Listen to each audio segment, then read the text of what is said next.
All right, welcome to the Judiciary Committee this Tuesday afternoon, April 18th, and we are going to start by having a quick, as long as you want, Eric, really, walkthrough of the very latest and greatest of S36, which has fairly minor changes from last time we looked at it, just a couple tweaks, and we can have a little more of a discussion, and hopefully we can vote it out if people are prepared to vote. So go ahead, Eric, thanks. Sure. Good afternoon, everybody. Eric Fitzpatrick with the Office of Legislative Counsel here, as the chair said, to talk about the latest draft of S36, which is the committee's proposed amendment to an act relating to permitting an arrest without a warrant for assaults and threats against healthcare workers and disorderly conduct at healthcare facilities. As you were mentioning, Representative Lalonde, the changes are fairly minor, but I could share the screen if you think that would be helpful. Either way, whether everyone has a copy or... Everybody, I think, has a copy, so we should be good. Well, okay. Latest draft 3.1. Right, exactly. 3.1, today's date, I think, actually. Yep, April 18th. So fairly straightforward, so I'll go pretty quickly. Please stop me if there's any questions along the way. There are no changes to Section 1. You remember this is the section that expands the ability under Rule 3 of the Rules of Criminal Procedure to make for law enforcement officers to make arrests without warrants for non-witness misdemeanor crimes for certain crimes, those being against healthcare workers. Remember in the previous draft that was expanded to include certain crimes against emergency medical treatment providers as well. So those two provisions are still there, have not been changed in this draft. Section 2 is the criminal threatening section, and this, in the previous draft, you probably will recall, the criminal threatening piece enhances the penalties for the criminal threatening crime, or in this case, in the previous draft, the crime of if you commit the crime of threatening against a healthcare worker with the intent to terrify or intimidate because of the worker's previous action or inaction taken with respect to healthcare services. I think the point that came up, and you'll see changed on the top of page 4, is that because the emergency medical treatment providers were being added to the first section of the bill, the expansion of the warrantless arrest piece, that the committee thought it made sense to be consistent and also add the emergency medical treatment providers to this piece, so to the criminal threatening piece as well. So you'll see that's what's added. So it's not the crime, in addition to if a person violates it with the intent to terrify or intimidate a healthcare worker, added there is for an emergency medical personnel member because of added also workers or members' previous action or inaction taken with respect to the provision of healthcare services. And then the definition is added over on page 5, line 5 and 6, so that the emergency medical personnel expansion also includes the same definition that you actually have been using in the section before that, Rule 3. So that's the change there, the addition of EMTs or emergency medical personnel, actually, to the criminal threatening section. On to Section 3. This is the disclosure of protected health information. Remember, this is the piece that requires, in order to provide assurances to law enforcement officers that patients are medically stabilized before they're removed from healthcare settings. This requires that healthcare providers disclose that information to the law enforcement officer so that they're not concerned that the person would be still in a medically dangerous situation before if they had to arrest them and take them away from that situation. So the language is clarified in a few different ways here. It's really kind of reorganized a little bit because once a couple of the changes were made that the committee were seeking to make after the last meeting, it made more sense to break out the second subdivision a little bit. So the way it works now, and I'll point out, there's really not that much substantive difference here. It's primarily organizational.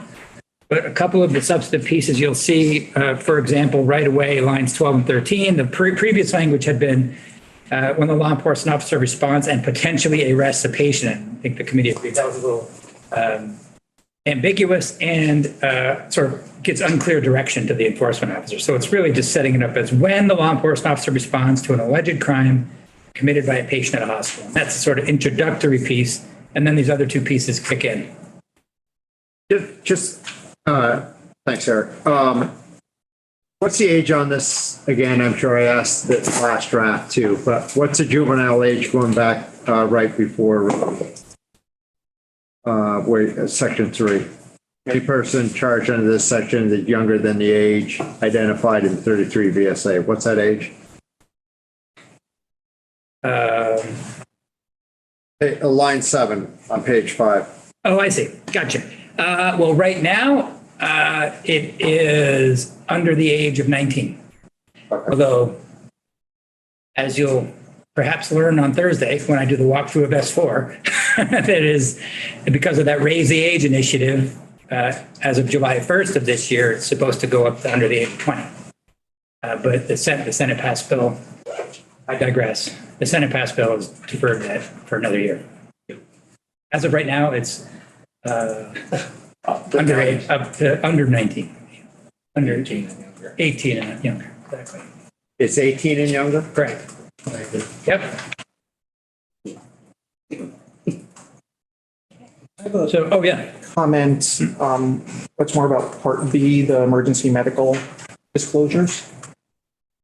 Right. My only comment is that I noticed both under B1A and B2, it mentions it's using that same language as has been evaluated or is waiting transfer for inpatient care. And it makes you realize that a emergency medical provider may not know if the person is being transferred for inpatient care. They may just be transferring them for care to a hospital at that point. So I wonder if we should eliminate for inpatient care from line 13 and line 20, and just leave or is awaiting transfer or transport. A very prescient comment. Oh. Because I think I sent an updated version, Nina, in which Representative Chapin caught that same point. And so the word, and her suggested change, which is made in the revised version, which is on the website if you want to confirm what I'm saying, is to change it to, line 13, it would be, yes, healthcare. So transfer for healthcare. Right. Same with line 20, transfer for, but the word inpatient is struck, as you were mentioning, didn't seem to really apply there. Yeah. Great. Minds apparently. Yes, evidently. Yep. Always great when that happens. So just so folks know, we're looking at draft number 3.1, dated today, 11:28 a.m. So that's the version that would have that on there. Joe, were you able to post things again or still having trouble posting? Okay, so that probably has been posted the latest. And if it isn't, let me know and we'll make sure it's posted. Right. And that was the only difference between the version that was posted earlier and the version that was posted a couple hours ago. So yeah, you'll see that it's structured a little bit differently, broken out a little bit, but essentially, if you're on page 5, starting on line 12, this is the subsection that involves disclosure of information with respect to patients at hospitals. And so your introductory language is in subsection A. So when the officer responds to an alleged crime committed by a patient at a hospital, there's 2 requirements that kick in. And number 1 starts at line 14. So number 1 is an information disclosure requirement, right? Authorized representative of the hospital has to disclose to the officer. And that highlighted language, lines 15 to 16, the following information before the patient is removed from the hospital. That's really just struck and moved. See lines 18 and 19, the struck language there is just moved up there. So that's what I meant about restructuring. It just made more sense. I think I read better that way.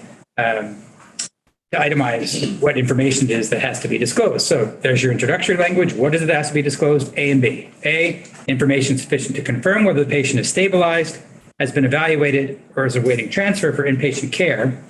And that language is also it's copying the language that was in subdivision 2. You remember that was the piece that was about a prohibition on removal from the hospital. And it generally says, and we'll get to it in a second, but the officer can't remove the patient from the hospital unless they're informed the patient, if they are informed the patient is not stabilized, not yet evaluated, or awaiting transfer. So it made sense to copy that language here as well, so that this is the information that the officer is supposed to get, and then they can be using the same standard to decide whether or not the patient can be removed. And Ken has a question. So, thanks again. So Eric, I'm just trying to read ahead. Why are we focusing on line 13, where it says by a patient at a hospital? Why isn't it saying healthcare facilities? That was I think a committee decision to move a little narrower from hospital to healthcare facility in the previous draft. So it's not highlighted here because that change was made a couple drafts ago. And Was I here for that? I'm not positive. Well, I'm not positive. I mean, probably body, but mind. But I mean, this is a healthcare bill. Why would we switch from that? because we've received all the testimony focused on the hospitals, and a healthcare facility gets very broad and could include individual doctors' offices, which we didn't want to get into, or nursing homes, et cetera. So that's why we, as a committee, all made that decision last week. Okay, so I don't want to hold this up, but we have at a healthcare facility, a nursing home, or besides the nursing home, whatever you call it, there a lot of care. Thank you. There's a lot of times there's instances there, right, that we have a situation probably more so there than what we do at hospitals, right? That's not the testimony we received. Okay. We received testimony that it was concerning of having such a broad definition and a request specifically. I think Mike Fisher brought it up first, that we narrow it to hospital. So we narrowed it to hospital, we expanded it to emergency medical personnel to that situation. Okay. Thank you. Yep. So I guess we're on page 6 then. Yes, and this all, Before we go, Yeah. I was going to ask later, but you brought up the emergency medical personnel. So is emergency medical personnel, we're already covered for people in the hospital. So I'm guessing that that doesn't necessarily cover the emergency room workers. Is that more just the EMTs? yes, It's that narrow. it is. In fact, in the definition of emergency medical personnel and emergency medical treatment, it specifically excludes ERs and hospitals. It's for EMTs out in the field. Yep. Yeah, I had that same question. I was curious when I read the definition. So, yep. Yep. So yeah, on page 6, basically the changes on page 6, say from lines 5 to 16, are all the same changes that you just looked at with respect to the hospital setting. So this makes the same structural, organizational changes, language changes to the emergency medical personnel and emergency medical treatment situation that you just were looking at with respect to hospitals. So again, it's phrased the same way. When a law enforcement officer responds to an alleged crime committed by a patient at a scene where emergency medical treatment was or is being provided, then 2 things kick in, 2 requirements. Number 1, which is lines 8 through 16. This is the information disclosure. Member of the emergency medical personnel has to disclose to the officer following information before the patient is removed from the treatment scene. And 2 things that the pieces of information have to be disclosed. A, information sufficient to confirm whether the patient is stabilized. Again, that same language added, has been evaluated, or in this case, as Representative Andriano was mentioning earlier, or is awaiting transfer for healthcare. See, so that's a little bit different. Transfer for healthcare as opposed to in the hospital situation, it was transfer for inpatient care. So wouldn't really make sense in the EMT setting. So that's why it says healthcare there. There shall disclose, those lines that are struck on line 15, they're not removed, they're just moved back up into the introductory paragraph. So you don't need it there. And again, subdivision 2 is the second requirement that kicks in when an enforcement officer responds to the scene, which is that they can't remove the patient from the scene if someone on the emergency medical personnel who provide the treatment tells them that the patient is not yet stabilized, has not been evaluated, or is awaiting transfer for healthcare. So again, essentially you have these parallel provisions. You see anything in that wording that would prohibit the law enforcement officer from riding in the ambulance with the patient? No, I wouldn't read it that way. Interesting question. No, I don't think so. I don't know whether you want that or not. Oh, they do? Oh, interesting. Right, right. Yeah. Huh, yeah, I don't think this would prohibit that. Here's an interesting thing. I don't think it's a big deal. But it says, a member of the emergency medical personnel provided the treatment shall disclose to the law enforcement officer the following information before the patient is removed from the emergency medical treatment scene. The interesting thing is that I think that language could refer to if the EMTs are just removing the person from the scene as opposed to the law enforcement officer removing them from the emergency medical treatment scene. You see what I'm saying there? Mm-hmm. Because the person's been removed from the scene either way, but we're only concerned with removal from the scene when by the law enforcement officer. I don't know if that's a big deal, but so I don't know. I don't know if we might want to put in language that just makes that a tad more clear. The following information before the patient is removed from the emergency medical treatment scene by the law enforcement officer, Or the following information before law enforcement may remove the patient. That is ambiguous, and we can. Yeah, it's a good catch. There are probably multiple ways to clarify it. The one that because I was thinking of a different way, but I did, so I missed the one. What flashed into my mind was before removing the patient. Well, that still might be ambiguous.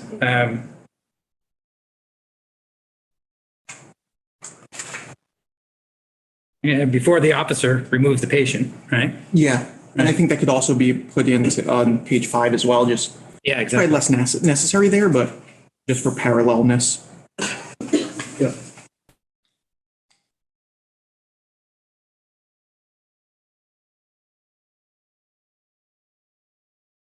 The only other nitpicking thing I have, since I'm nitpicking now, is transfer the same as transport? Because I've always heard my EMS friends refer to what they're doing as transport and not transfer, and I don't know. Transfer would be medical facility. Medical facility. No, that's words are important. So did you get that as well, Eric? No. On that one, okay. Yeah, basically everywhere it says in part B where it says transfer to change it to transport. So that would be. Just lost it. I was literally just looking at it. Line 13. Thank you.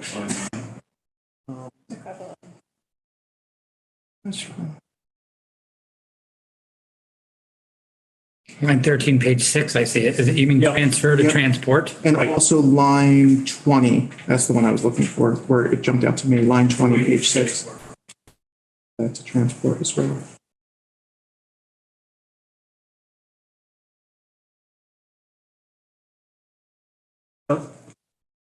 We account for medical personnel on say an EMS, an ambulance, giving information to law enforcement if the person refuses transport.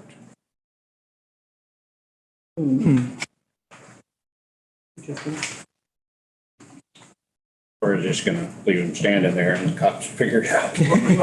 Presumably, person would want to be stabilized or would. They can refuse medical treatment. Yeah, unless the ambulance determines they're not capable of refusing medical treatment for whatever reason. Right.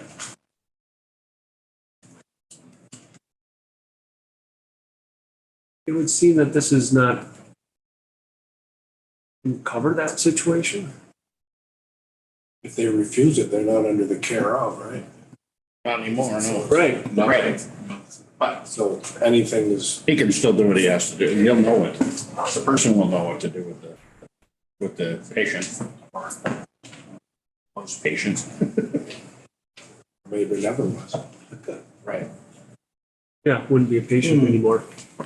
Well, so basically it's discharged, but the person's discharged. Right. Refuse treatment and they're not a patient, so it doesn't apply.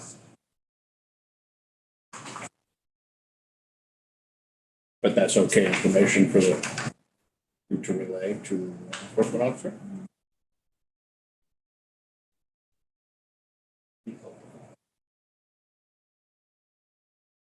Well, I mean, they're supposed to be given information sufficient to confirm whether the patient's stabilized, evaluated, waiting for transport.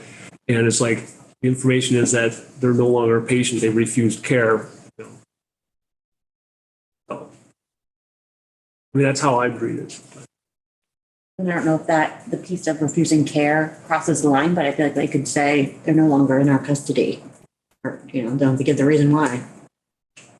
No longer a patient. Yeah, well, that's just the part I'm worried about. Yeah. Being in custody or not.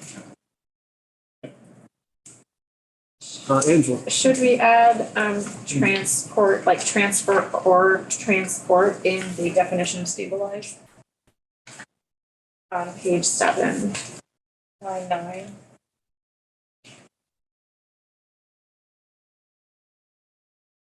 I don't know, if you're using two different words, do you want to keep them both in the definition? Result from or occur during the transfer or transport of the Right. patient from the hospital or the emergency medical treatment. Probably makes sense to be consistent, I think. I like consistency. Yep.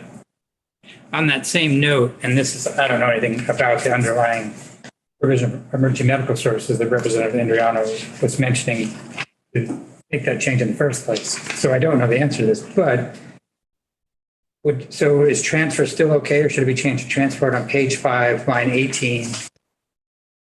And page 6, line 3. So that's the transfer in the context of the hospital. Should that remain transferred? I don't know the answer. I'm just curious, just again, consistency or. I know so little about this topic. It's just that the word stood out to me for some reason from talking to a friend. I don't know the answer there, though I think that transfer is appropriate to inpatient care because you're moving from one unit to another or you're moving from one hospital to another. And then transport is when it's assigned to a hospital, is my understanding at least. Which, although, because Angela just brought up stabilized, and that term, it also sort of made me. If I might interrupt there. Yeah, please. Yeah, I haven't formulated this thought. I think that we might have an issue because if you're defining stabilized to now change to transport, but then in the context of one definition, you keep the word transfer and it's specifically referring to stabilization. That patient is not stabilized. It's not evaluated or is awaiting transfer, where you've defined stabilized with respect to transport, might be a bit odd. So I'd suggest, seems to me transport encompasses transfer, right?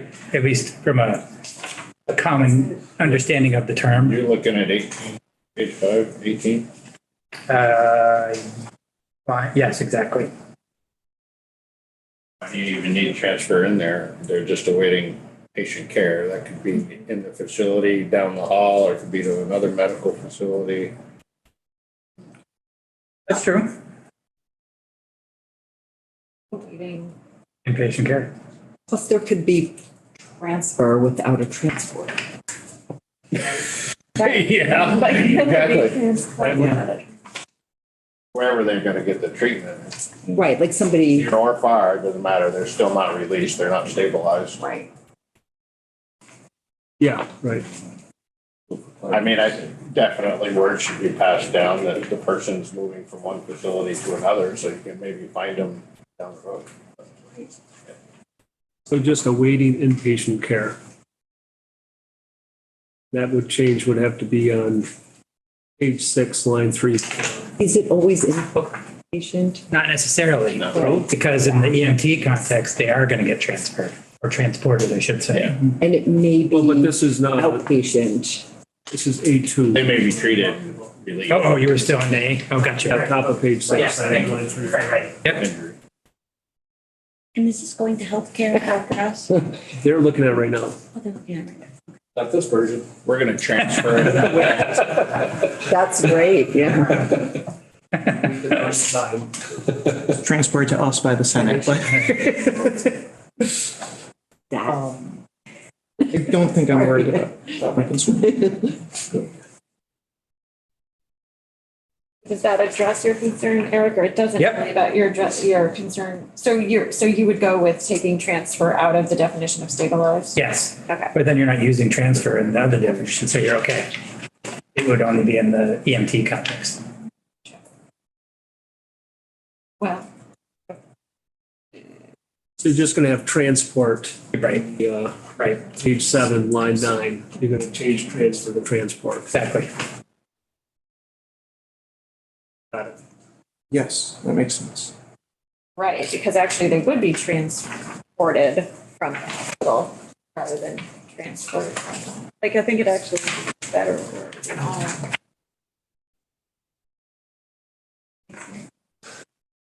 Okay?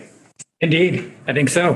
I think we're, Section 4, you see the change is quite simple, and that was just, it was inadvertently included in the de-escalation report that was going to be for every 5 years. It meant to be in the subsequent report in Section 5, which is itself now changed quite a bit on the basis of some feedback. I don't know if the Representative Long probably has more detail about this than I do, but I think that the feedback from Department of Public Safety was that they didn't have the ability to collect that data currently on where arrests were taking place, what types of healthcare facilities they might be in, that sort of thing. So the report has changed to ask them to propose any systemic or statutory changes that would be needed to allow them to collect that data.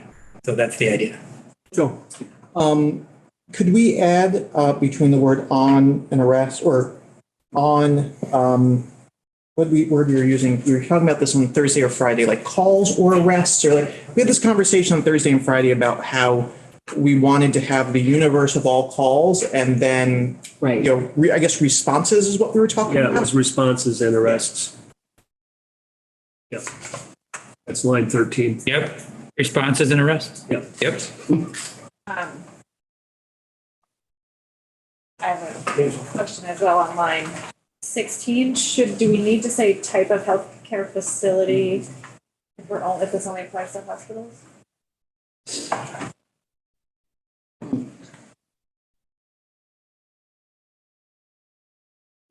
Or it's hospitals and, So I think we want to have a little broader in this instance because we may at some point want to broaden the rule-free exception. So this is mainly just to tell us how to figure this part out. They may not be able to tell us that. They can tell us different types of healthcare facilities. So I think it's fine for this context. We're not telling them to report on that right now. We want to find out their capacity and what's necessary to provide us data. So, Joe. Could we also put, and this was something the healthcare committee brought up on Friday, hospital service area. This would be probably on page 16 or 17. I think line 16 or 17 of page 8, probably line 16. Healthcare mentioned that might be interesting to know what hospital service areas these were occurring in. It seemed significant to them. And again, if they're, maybe DPS can't give the information but since we're asking them to figure out how to give us information. So that would be after facility, add and hospital service area? Yeah, hospital service areas, I understand it is like a location that feeds into a particular hospital, an area that feeds into a particular hospital. So yeah, I think that would be the most appropriate place to put it. Is that, It's sort of a way of locating a particular area in the state. It's in the Porter Hospital Service area or something like that. So that's all the towns that feed into Porter. I see you're not talking about. Well, but when, do you know that if we're getting the town, county, et cetera? I don't know. I just know that healthcare brought this up when looking at the original language of section 5 that was in the draft from last week. They asked about hospital service areas. Could that be included? And I said, I don't know. Included. Yeah. So we were asking them to tell us what they can provide for us, But somebody might be playing a basketball game down, it's a traveling team and they're going, like, people don't just go to the hospital in their service area. But it's where the arrest or response is. what we're talking about. Right, okay, so it's not like, I mean, I think we leave that out frankly, because it's already going to be complicated enough for DPS to figure out what we're asking them, given, and then the letter is, I asked Panita to post the email that I received back from DPS, and I think we're going to be stretching their capacity, even what we're asking here from the way I read that email. right, So I would suggest leaving that one out at this point. All right, so lastly then is the change of title. See that over on the top of page 9. The title's been expanded more broadly and is more general. So rather than the previous title I read beginning of my testimony, aggravating and permitting an arrest without a warrant for assaults and threats against healthcare workers and disorderly conduct at healthcare facilities, is not fully descriptive any longer. So I think a general description is what I put in there: aggravating crimes against healthcare workers and emergency medical treatment providers. but. So if we're changing healthcare to hospital, isn't it going to be confusing about the healthcare workers that aren't at a hospital? Just asking. Hospital-based healthcare workers, or it doesn't matter because we're opening the door for. Well, no, I don't think it necessarily matters. I mean, it's just the title. I mean, it is crimes against healthcare workers. But yeah, it's more specific than it is hospitals. I don't know. Eric, what do you? Couldn't hurt. Yeah, I think it's still accurate. So in other words, it would just say inactivating to crimes against healthcare workers at hospitals. Yeah. Although, Or so if you did that though, you'd want to say and against emergency, because otherwise it would be confusing. So if you want to add hospitals, you would want to add the word against after the word and. All right. I mean, again, it just seems like we even have confusion in here. Yeah, it's fine.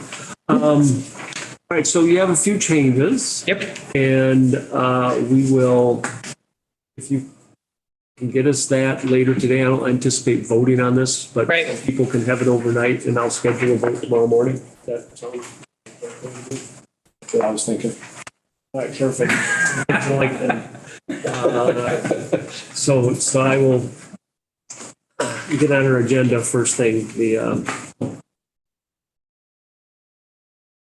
we'll have a few votes tomorrow. All right, thank you. We're gonna move on to S89 next. And Thank you, Eric. You bet. Sure. Eric, thanks for coming in. yeah, Hey, anytime. Happy to be here. Thanks for the cookies. Yeah. Those cookies are good. Help yourself. There's 2 different kinds. Nice bird. Oh my goodness. I'm on a baking spree. Because it was so nice. I wanted to be I did yesterday, I think. Yeah. all right, so we're gonna move to We need a cookie break. S89, and we're going to start with Joanne. And you're going to help me with the pronunciation of your last name, Joanne. I apologize. If you're there. I am. Can you hear me? Yes. Okay. It is Court and Dick. All right. Thank you very much. Joanne, if you could identify yourself for the record and proceed. Thank you so much for being here, first of all, on such short notice. I really appreciate that. I am so appreciative of being able to speak with you. This has been a long road for my family, and I'm so excited about these bills that are pending 89 and 91. I just think it's going to help the victims so much. I am Joanne Dick. My sister's name was Kathleen Smith, and she was murdered in Vermont in Burlington in 2010. And I'm going to give you just a little background on the case itself and what I've been doing following victims' interests in Vermont since then, particularly related to the intersection of the criminal justice system and the mental health system. So my sister, her killer targeted her. I have written testimony, first of all, that is in the record, so you can follow that if you would like. But he broke into her home in the middle of the night, tied her up, and murdered her. He stole her car and abandoned the car. He was apprehended by the police and his computer was seized. And when they examined the computer, it was clear that he had premeditated the crime. He had looked at various types of knots to tie that he used to tie her up. And he also was searching the obituary pages for her obituary after the crime. So he was cognizant of what he had done. And the reason that is important to know is that nobody else at that time knew that she was murdered because her body was not found until she died on the Thursday into the Friday, and her body was not found until the following Monday. So in looking at all the other evidence, and we were obviously right away involved in the process when we first heard about her murder. They hadn't apprehended him, but while we were there in Vermont, he was apprehended. As we worked with the prosecutor's office and the police department, we were party to understanding some of the evidence that was available and tested. And it was clear that he was the killer, given what he had on him and the DNA on the murder weapon. So I know this is all a little grisly. I won't get into any more of the details because it really was a horrific crime. And I just want to mention it because the issue of, obviously sanity wasn't an issue, never was raised as an issue for him because he never stood trial for the crime. So that's the other part I want to tell you about. He was placed in the correctional system initially, went through a bunch of different attorneys, some of which refused to continue to represent him for various reasons. He was not a very cooperative person. And he eventually, after a lengthy process, was determined not to be competent to stand trial. Now, there were various opinions of forensic psychiatrists at that time, some finding him to be competent, some not, but he was eventually adjudicated non-competent. And then he was transferred into the custody of the mental health department and resided at the psychiatric hospital in Berlin until he died 9 years after he committed the crime, never having stood trial. So during those 9 years, we were very involved in the criminal justice portion of the system. We had wonderful victims advocates that worked with us. And we were able to understand part of what was going on in the criminal system, but also confusing because of all the attorneys that were walking in and out the door, and then all these various evaluations that were being done.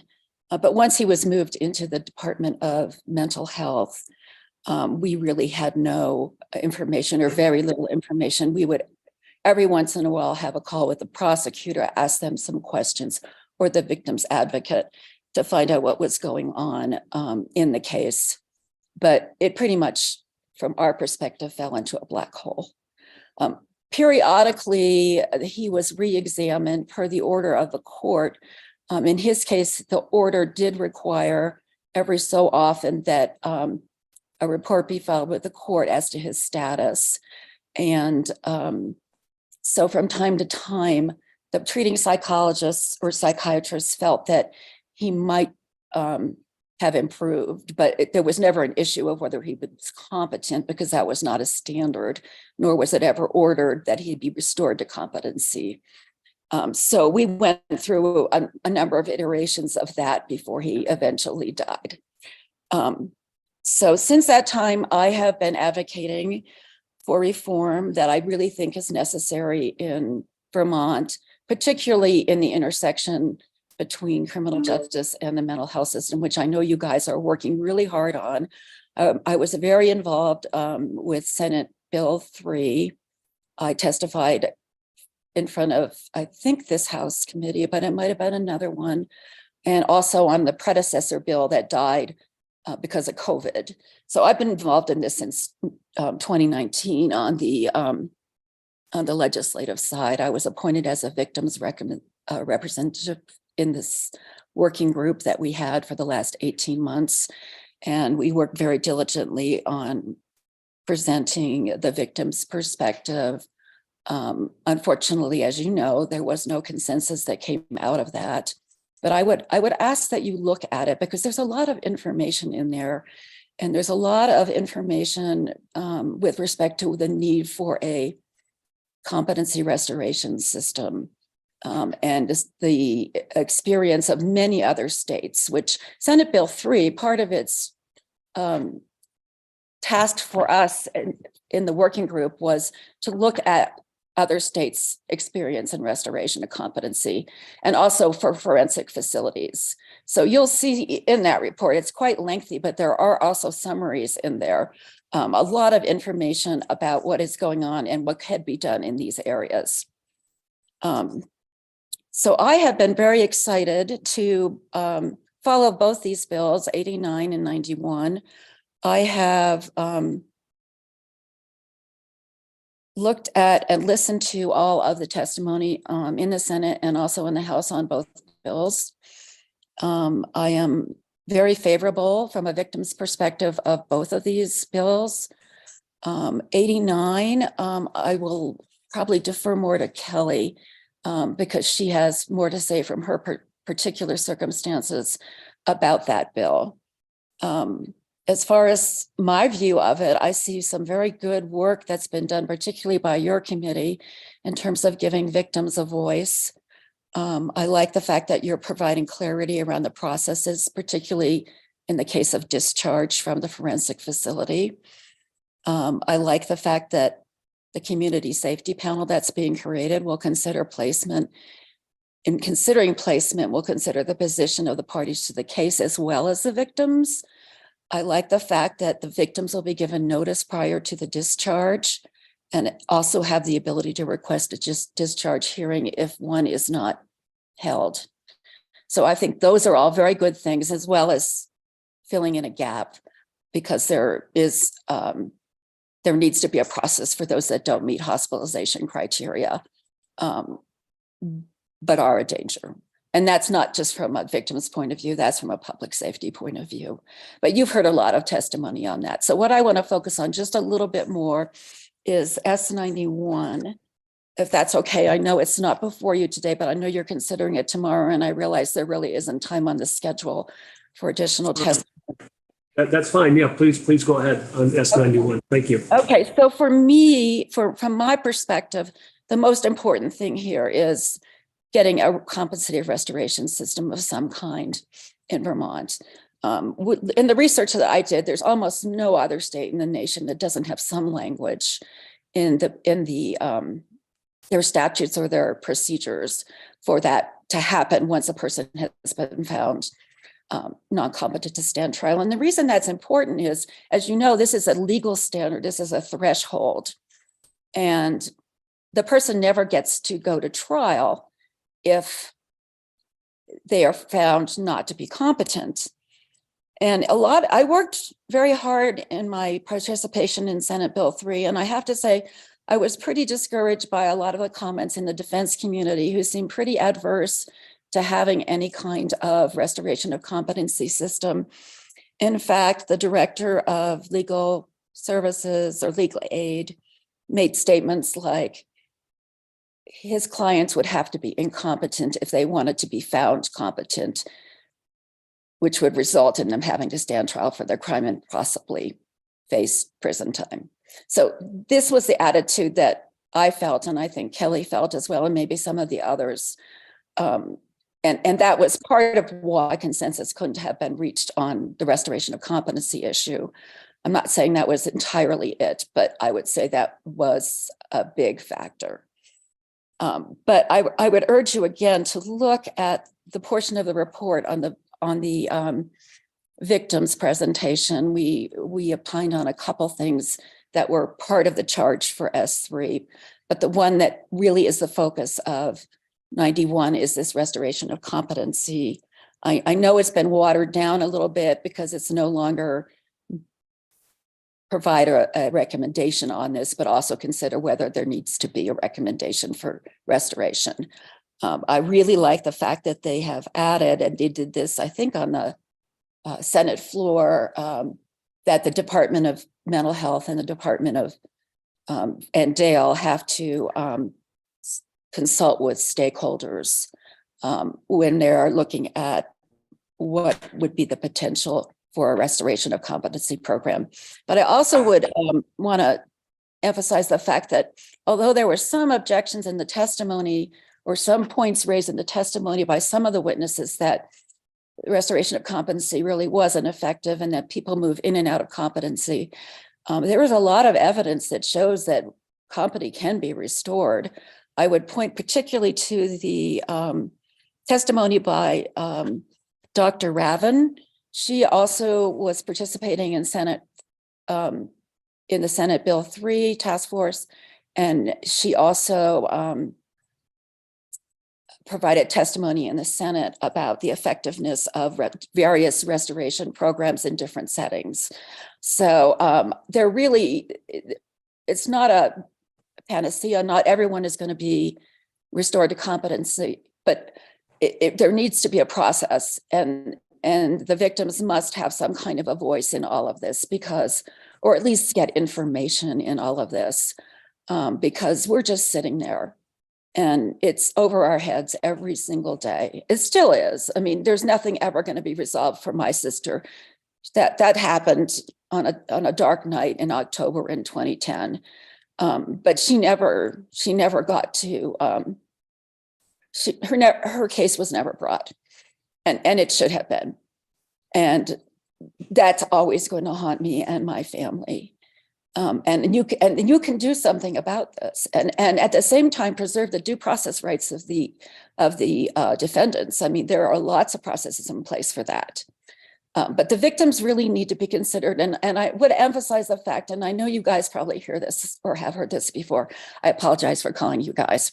But there is a victims' rights statute in Vermont, and that's wonderful. And there's victims advocates, but there's no consequences for not following through on those particular rights. There's none. And we know there are terrible consequences for violating any of the defendants' due process rights. I think that we've come a long way, not only in Vermont, but in many other states in the nation, in recognizing victims and their voices, but we still have a long way to go. And I have no, at this point, there's nothing for my family to gain. And my involvement is going to continue, and I'm going to be continue. I work actually in Colorado on victims issues as well. But I feel like it's so important, and it's a voice that is just beginning to be heard, but totally needs to be heard, because we are the most impacted people in these cases. We've lost our loved ones, or we're the victims ourselves, and we're the ones who have been hurt. So I really appreciate all your efforts. I think your committee is doing really good work with both these bills, and I urge that you adopt both of them and continue on efforts beyond this. Thank you very much for hearing my voice. Thank you so much for being here, Joanne. And are you available for any questions, if any of the members? Absolutely. Sure. Questions, Barbara? Joanne, thank you so much for taking the time to share this information with us. When you said most states do have words related to restoration, I wondered if there were states in particular that you. Yes, there's actually a study. About. There is a study actually in that was referenced in our section of Senate Bill 3. Let me see. I have my narrative right here, and I think it was out of Georgetown that did they looked at every state. And there's also a couple other task force that looked at multiple states. And one of those, I know one of the judges from Vermont was involved in that task force. Judge Grierson, I think, was. It may have been Judge Grierson. Yeah, it was the Georgetown University Law Center study in 2019 on reforming competency restoration statutes.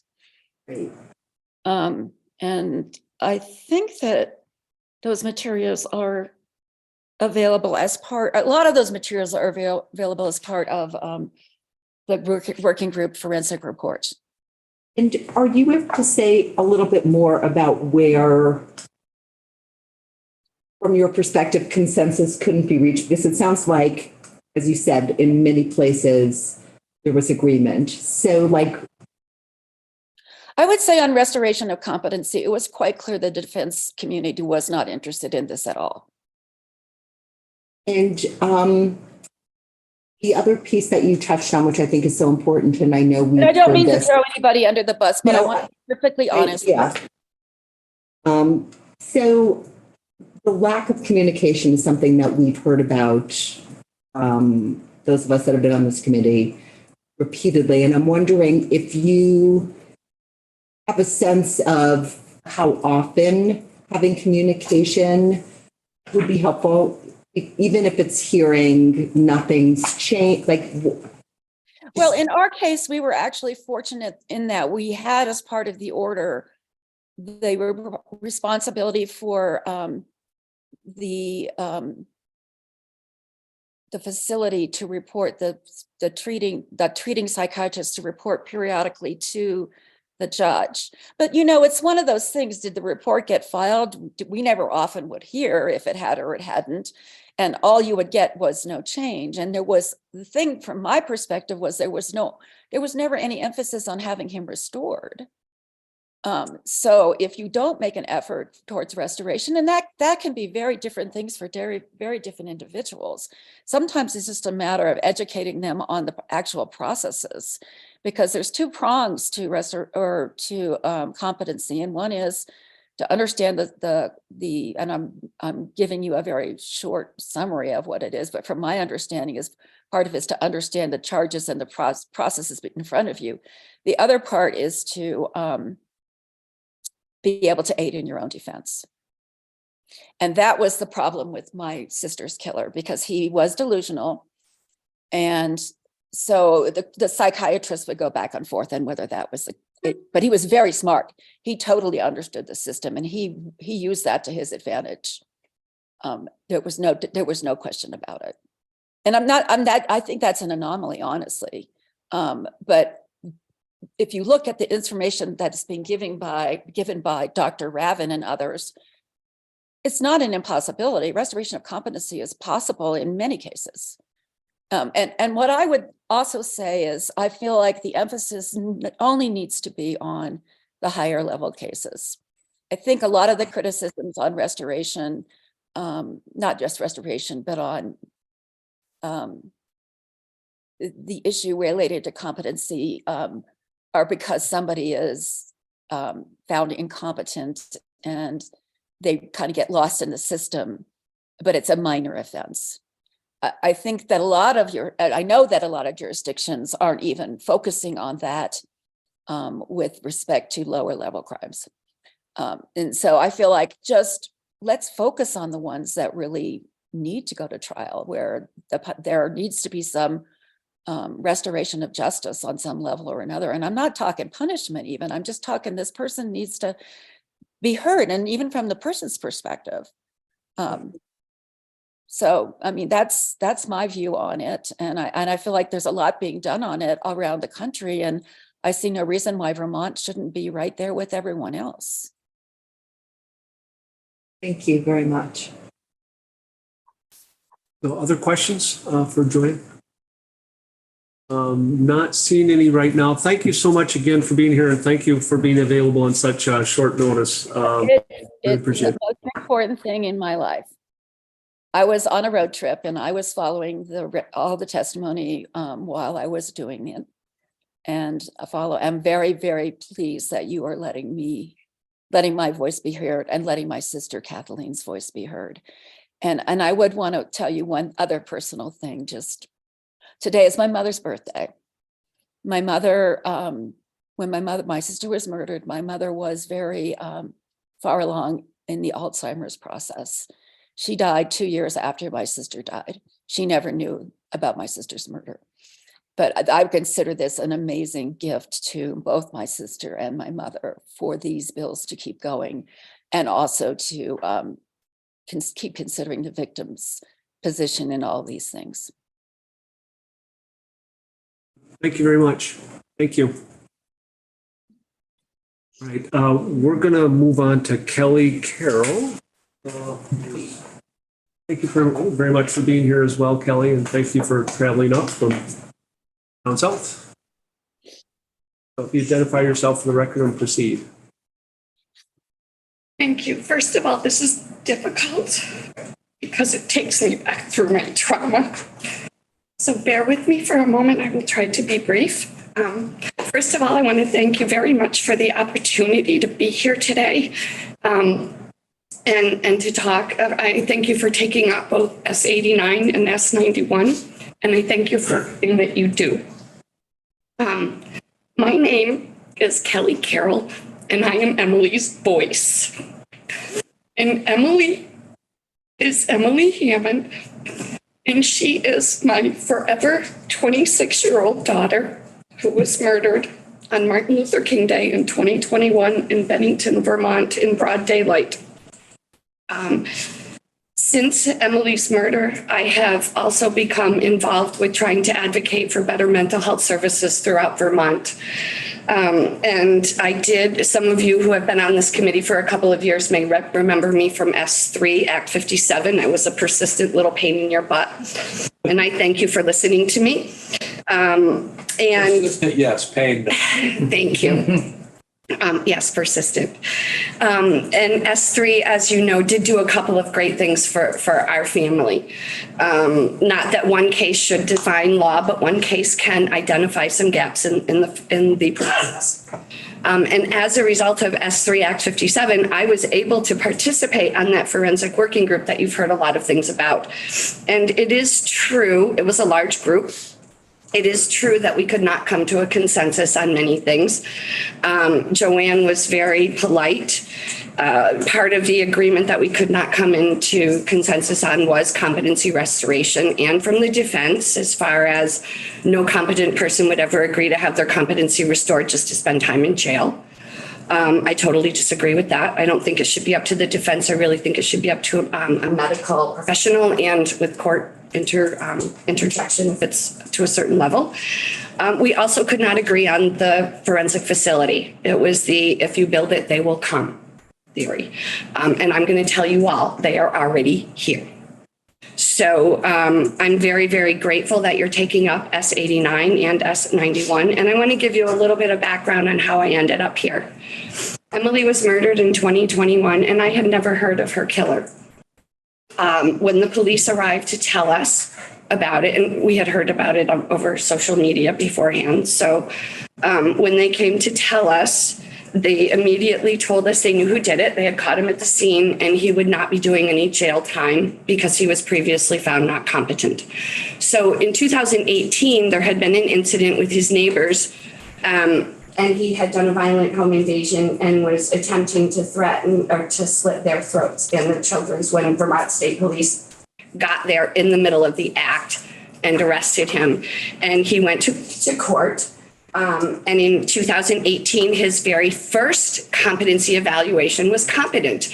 And the Defender General did testify several times that they do not defense shop for experts to get a different evaluation. However, in this very case, that happened. And his second evaluation was not competent.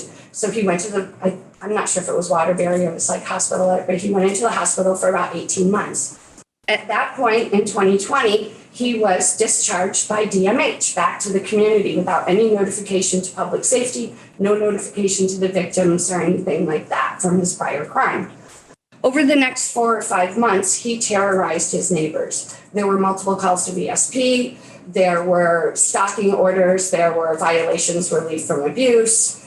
There was no interaction. He was released into the community, and again with HIPAA, you're not allowed to know all the specifics because it goes to family court and and all of that. And I agree with if I get it.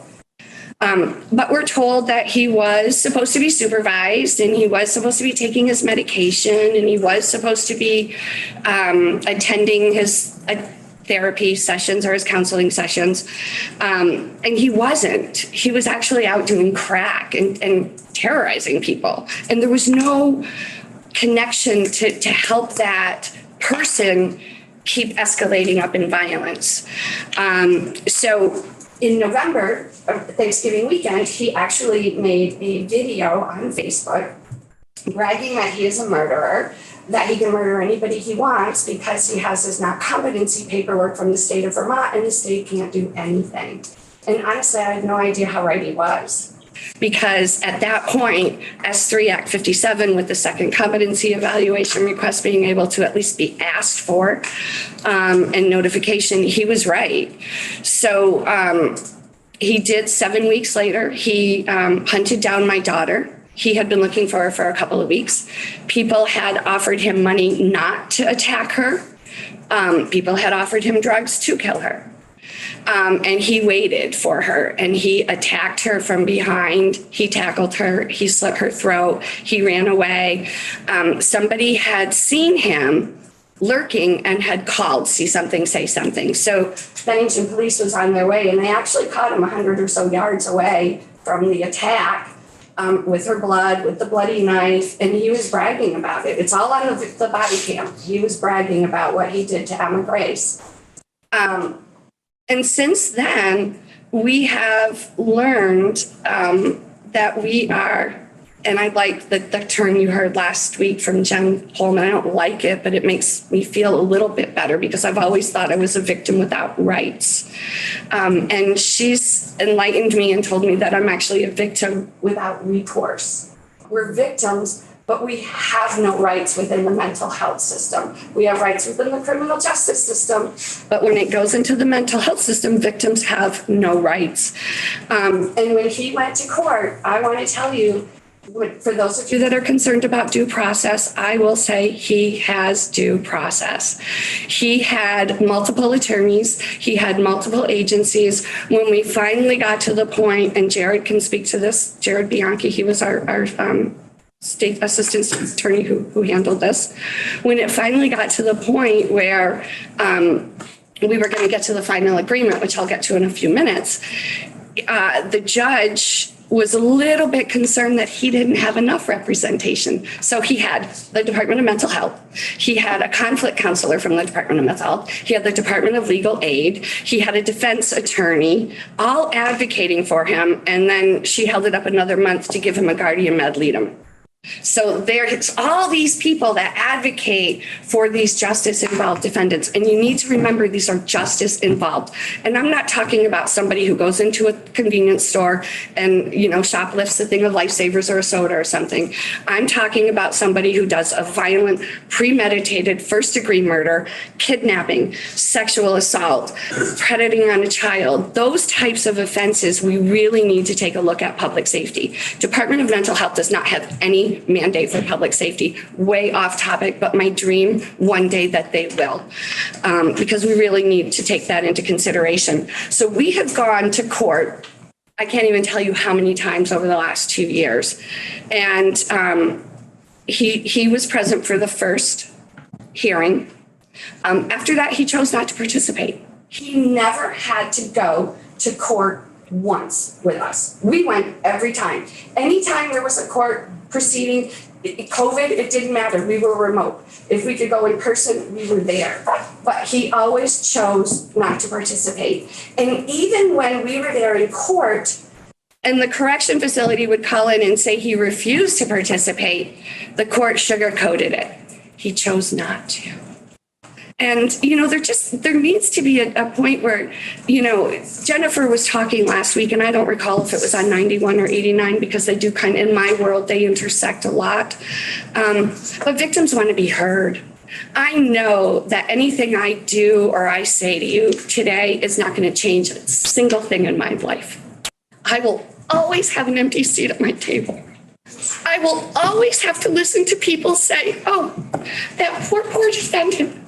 That poor defendant who knows that he can go and kill person after person. But you know what? we have to coddle him and we have to treat him with the utmost sensitivity because we might hurt his feelings. And quite frankly, I don't care about his feelings. And I know that is not right for me to tell you, but we have never once really been taken into consideration in this entire process. I was very, very fortunate to be able to testify to the Senate Judiciary on this bill last month. And I told them that in every court proceeding, we were never considered. The only time my daughter was mentioned was when I had a picture of her and Judge Corsones told me I had to put it away. That was the only time she was acknowledged. And I told the Senate Judiciary Committee that. And the next week, we went back to court. We had a status hearing because he actually went to the forensic facility in December. So we had the 90-day hearing in March, and nothing really happened, except at that point, Judge McDonald Katie acknowledged that Emily's family was present. That was it. That was like, that meant so much to us, just to be acknowledged that there was a victim in all of this. You know, we talk about least restrictive. That's all you hear. Least restrictive, least restrictive. This is my Emily. This is probably the most restrictive place you can be. And, you know, I do not want to just go and lock everyone up. I don't think that that's what we're about. But there's a certain population, a certain small percentage of the population that we are not doing the right thing with and we're not taking consideration into. We went back to court. We went in November. That was when the guardian was assigned, and we went back in December. And I don't know if you call it a plea agreement or whatever, but it was done. And the decision was that her killer would go from Southern State to the Vermont Psych Hospital. 90 days, you have to be evaluated every 90 days. And if DMH decided to discharge him, they had two alternatives. He could go to the Middlesex retreat, or he had to go back to jail. And when that happened, there would be a hearing. And part of the thing that S3 2 years ago, Act 57 did was it gave victims notification. And I'm really grateful that that's in here. And I'm happy that you're maybe enhancing it a little bit with the panel. Coincidentally, on April 7th, when you were having your walkthroughs of S89 and S91, we got the 10-day notification. DMH, when you were in here, gave the state's attorney the discharge notification from the Vermont Psych Hospital, and we had 10 days. So on the 17th, he was transferred. We actually went back to court last Thursday when Jared, thank you, when Jared was here speaking with you last Thursday, and he said there was a court case that he had been with. That was us. We were that family, and the agreement had been he would go to the Vermont Psych Hospital, and when they chose to transition to a different level of care, there would be a hearing. So they had the hearing, and I have to give the judge credit because I did feel like we mattered that day because we got there and his defense attorney was there, but it hadn't been turned over from legal aid. So he was just there, and I'm just trying to get caught up because I know it's coming back to me. The conflict counselor for DMH was there. The legal aid attorney was not.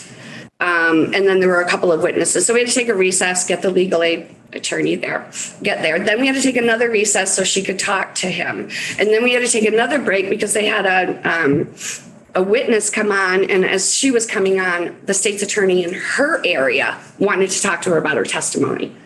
And we were there, and the judge actually just kept taking the recesses, which could be frustrating, but it was her attempt to not have us keep coming back and coming back and coming back because the family was there. So when you do talk about due process, there's a ton of representation that justice involved defendants get. So we've gone through the court.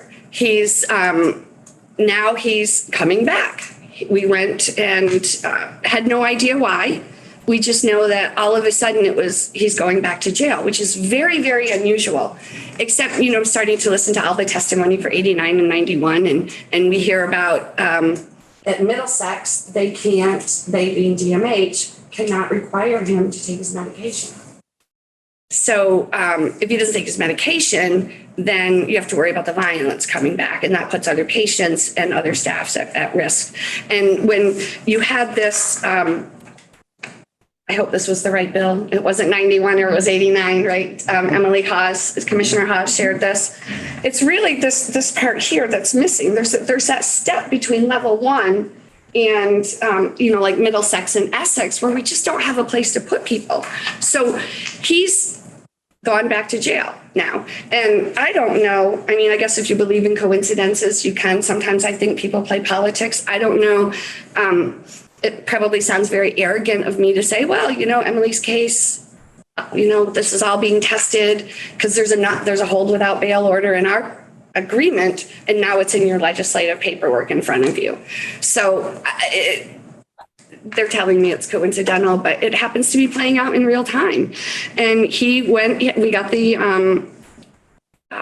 notification from Vine, and I don't know exactly what Vine is, victims something notification, but whenever there's a change of custody, we did get the notification that was on there. So I'm very grateful for that. We have, like I said, that bail order stayed in place. There was a lot of controversy on that when we went to court.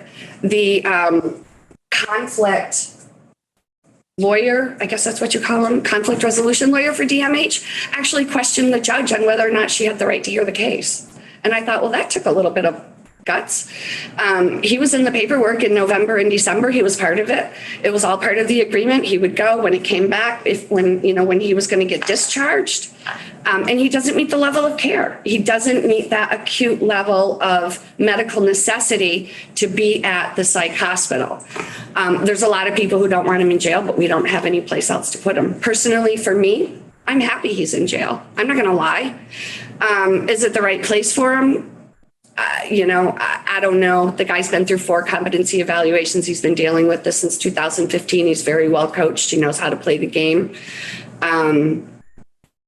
So what's next? Mr. Valerio might be able to talk to that a little bit more, but we have to go back to court within 30 days, and then we'll find out. Do we start the entire competency circle nightmare all over again? Or do we say, okay, we're going to go to pretrial, and then the defense is going to go with an insanity defense. But regardless, the nightmare goes on, and there isn't really any resolution. And you really have to decide, what are you going to do with him? Joanne was talking, her sister's killer was 9 years at the psych hospital. My daughter's murderer is 34 years old. How many decades are we going to have to deal with going back and forth until Vermont says, hey, you know what, we have a problem? And I am in no way, shape, or form saying lock everybody up. Because personally, I think we do need more community-based programs. And I think that one thing I would like to see hopefully coming on, and I would recommend that you bring in Dr. Margaret Bolton, who is also on the Forensic Working Group facility. When you talk about a forensics facility, I think we really need to expand that from a forensic just facility to a system, a hub and spoke system. We have, I can't speak for where you're from. I can only speak for Bennington County, and we've got a big mental health issue in Bennington County. And we have, during S3 when we were in 2021, there were several stakeholders that said, we have to do competency evaluations and we have to combine insanity with it. It wasn't in there. Now we're talking about taking it out. And there's 2 sides to that. You've got to get all the evidence and everything right now. This is what the Bar Association says. Well, this isn't what the mental health world says. They don't like doing the evaluations combined. And it's your responsibility to kind of sort through that minutia and say, what are we going to do? But I will tell you, it has bogged down the system. And we have a case in Bennington right now where there's a woman who's probably about 30. She has 6 pending felony charges that started in May of 2021. There are 4 female victims. And in September, her defense attorney came up after, and this is September of 2022. So this is after going through about 14, 15, 16 months of harassment for failure to accept relief from abuse orders, for violating those. assault with a weapon, hate crime.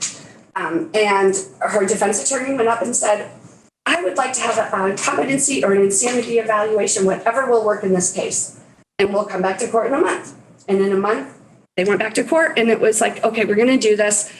It's going to take a year. So those victims that have been waiting since May of 2021 have to wait another year for that to go through there. And I'll tell you, there were more charges over the weekend with the weather being better with this person. And I just think when I look at the level of violence, it's escalating and escalating and escalating. And if there is not an intervention at the community level, she's going to need a forensic facility because somebody else is going to be suffering like I am. And I don't want any other families to go through what we are. Nothing that happens here, like Joanne said, nothing is going to help our families. But we don't want other Vermonters to go through this. So I hope when you're taking a look at these, and I know I'm probably veering into the other one, but they really are intertwined in my world. Please take a look at that. Consider whether, and I'm not a professional, but if there's the psychiatrist, the psychologist, if there's other ways that we can do some of these evaluations to help expedite, because due process, speedy trial for the justice involved defendant, but it's also for the victims. And the victims in this case, these victims without remorse, or without remorse, she's without remorse, victims without recourse, it really puts them in a tough spot, and they can't do anything. And she's just racking up more charges. And she's also claiming to be not competent and you may know more about this, but she's claiming to be not competent in criminal court. However, she's filing frivolous lawsuits in civil courts, including against elected officials and some of our agencies. So if somebody is competent enough to do that, they should be held accountable for the violence and stuff, and those interventions should be there. So I encourage you not only to consider a forensic facility, but expanding on that into community-based so that there is more public safety. And I think that will, and I'm sure the agencies may disagree with me, but I think some of them will. I remember when we were talking about S3, one of the things that Mr. Valerio had mentioned was that it's uncomfortable for some of the agencies to try to manage some of that community responsibility. So for example, in my case, when he was out in 2020, and he wasn't going to his appointments and he wasn't taking his medication and he wasn't complying with his release information, the agency didn't report it because they were afraid that they were going to lose trust. They have to have that trust with the client. And they have to have that to work on that client's mental health. And again, DMH doesn't have that public safety mandate. But I think that putting in a forensic system where maybe some of that is off of their shoulders, and there's somebody where it's like, I don't want to say probation and parole, but somebody in the forensic system saying, okay, wait a minute, you've missed twice, that's a reportable. I'm not worried about you and trusting me because I'm not your counselor per se, but there needs to be something in there to help protect, because right now it's just a free for all. And, the agencies are trying.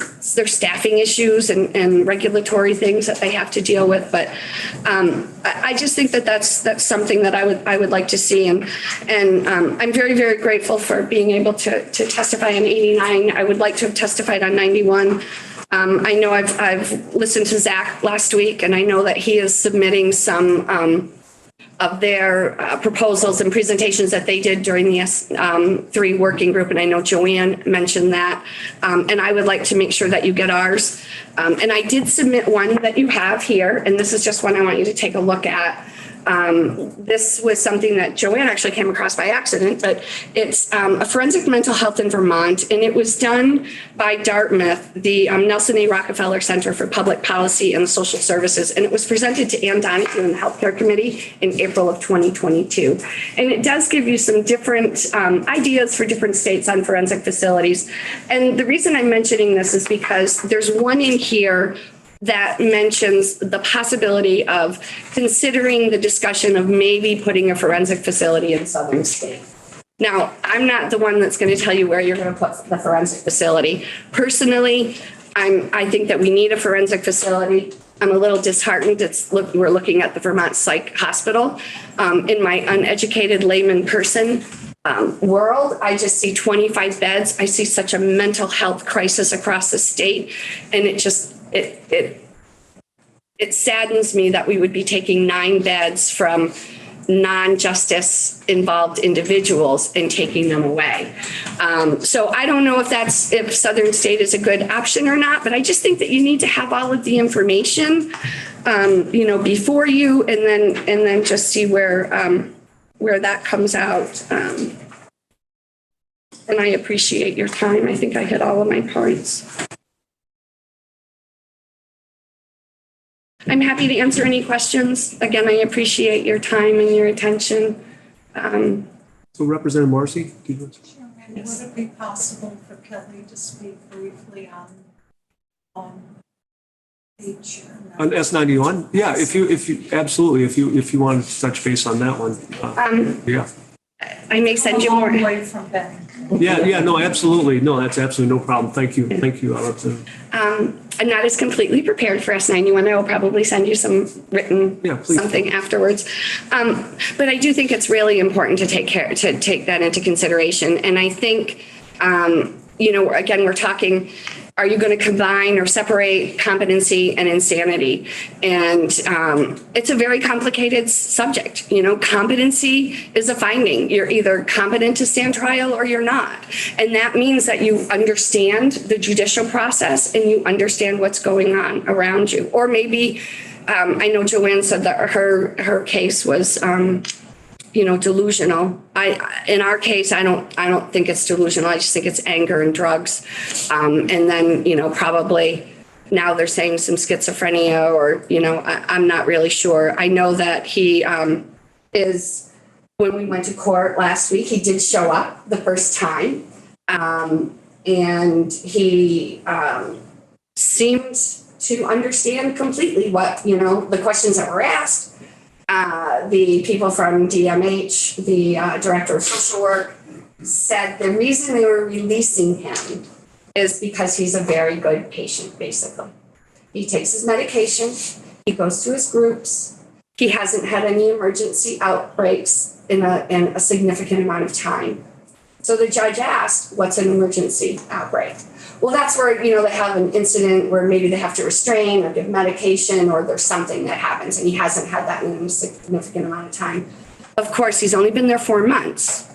So, my layman's term is like, well, I really thought he was going to be at the psych hospital, going through whatever treatment he needed for a little bit longer than 4 months. So, he is back in the custody of jail. And now we just have to decide on, well, we don't have to decide. We just have to find out if we're going to start the entire cycle again, or what's going to happen. He's medicated, which seems to improve his competency. It is our understanding, and we can't have access to all the information, but it is our understanding when the state got that second. So S3 with the competency evaluation, like I said, in 2018, his first competency evaluation was competent, and then he got not competent. When we went after the murder for his competency evaluations, his first evaluation was not competent because he refused to complete it. He refused to participate. So there shouldn't be a get out of jail free card because you refuse to participate in a competency evaluation. But because he refused to participate and the doctor just said not competent because we couldn't finish it, then the state, that was one of the reasons that we got to do the second evaluation. I know there were people at the time when S3 was up where they were concerned that a second evaluation was too stressful for the defendant. But again, I think you need to look at the level of crime. Joanne did a lot of research, and in our evaluations and in our presentation with what we did for the working group, she recommends not having, I don't know if she's still there, we want to speak to it, not looking at misdemeanor competency restoration, just saving it for those, those violent levels of high felonies. Again, way out of my level of expertise. I'm just a grieving mom. who just tries to go through all of the minutia in Montpelier to try to understand what's next. You know, are we, I kind of thought it would be behind us by now, to be honest with you. I just can't believe it's, going on over 2 years and we're still not any further along than really, where we were. And people say, oh, the wheels of justice and COVID and, but it's traumatic. And you guys don't ever really talk about the trauma on the victims, and you're going to hear plenty later on after me about coddling those defendants and about, not pushing them to be restored or held accountable or anything like that. But it just, I got to tell you, if I went out today and I drank a half a bottle of vodka and I went into a car and I hurt somebody, I would be held accountable. It shouldn't matter if it's a substance other than alcohol. It shouldn't. They need help. Absolutely. But put those systems in place. Give us a forensics facility. Give us a system. Talk with Dr. Bolton. Talk with Dr. Rami or Simi Mevin. She talked about competency restoration. I encourage you to bring her into S91 when you talk about competency restoration, especially if you're going to listen to defense and not include it. At least hear both sides. That's all I ask. Anyway, I've babbled enough. I appreciate your time. Any questions of it? Thank you. And the sun's coming out. That's my daughter telling me that she's proud. I got through it without it. Oh, I'm sorry. Thank you for coming back. I very much recall your testimony a few years ago. So it sounds like our systems aren't sort of well-oiled in many ways. And one of those ways is how we treat victims' families. When you said how much it meant to you to be acknowledged in court on that one case, it just made me think about what, we have very complicated issues to sort out. And as you said, there's a lot to sort out. But at the very least, it seems important to hear from you what we can do to make our processes less stressful and more user-friendly.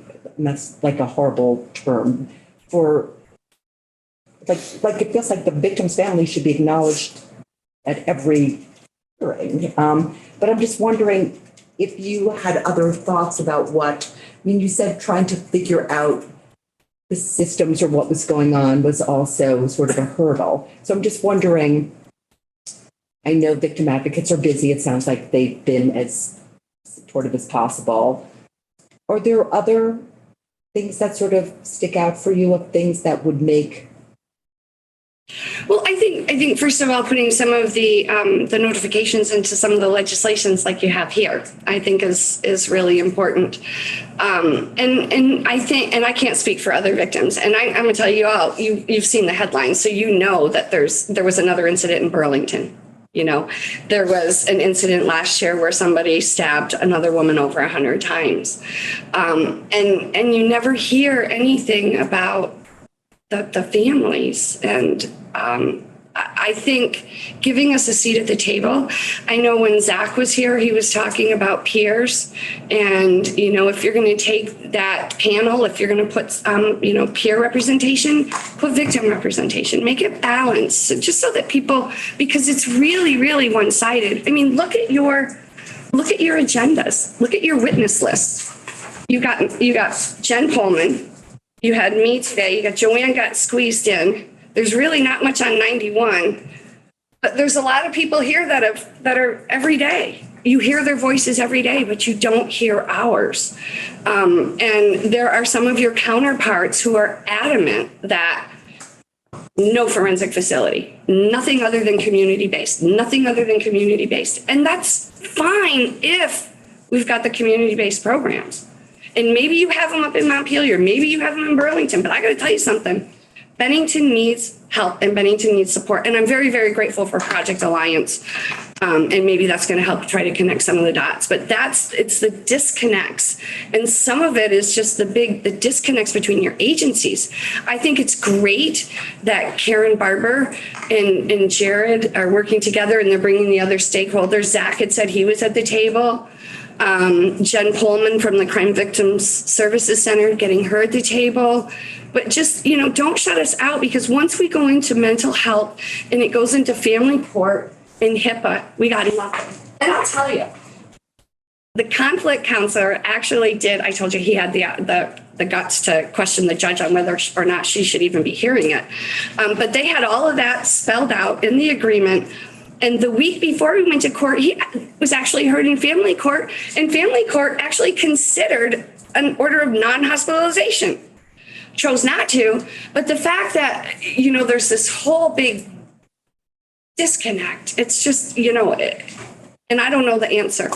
I don't know the answer because, once you start tweaking here, then you've got to look at Medicaid and Medicare and this statute and that statute. But please put us at the table. That's all I ask.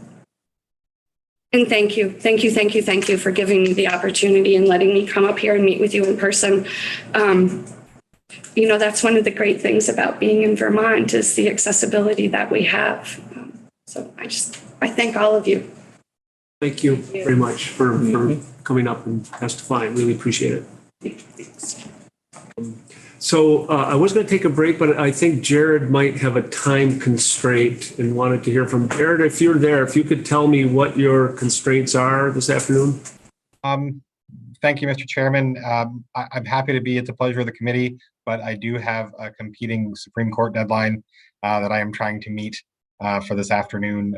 So I'm happy to stand by while the committee takes a break, but would just ask that if it's at all possible, I could go. We'll start with you after a 10-minute break. So we're going to adjourn or recess for 10 minutes.